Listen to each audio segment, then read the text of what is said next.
Hi, everybody, and welcome back to Mile High Huddle SI. I am your host, Kim Becker, joined as always by Jensen.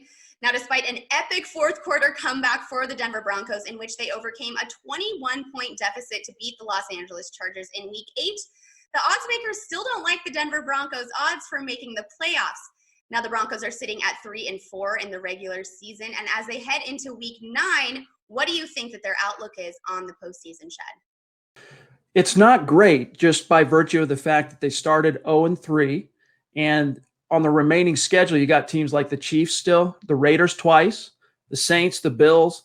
But the Denver Broncos, the secret here is the defense is playing at basically a top 10 level. And so as an elite defense, that can carry you a lot of the way.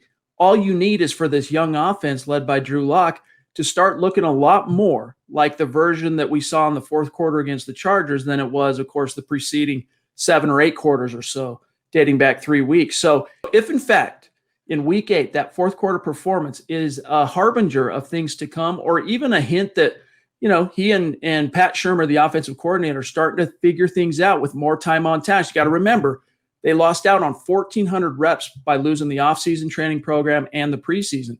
So if that's a hint that they're figuring some things out, and the Broncos can go into these remaining 9 games, you know, they're gonna lose a few more. Vegas only sees 6-7 wins or so for this team for 2020, but I still like their chances if indeed the fourth quarter performance against the Chargers proves to be more of a harbinger. If they can kind of harness that into some real momentum and get a better footing offensively, all bets are off. We've seen stranger things happen in the NFL.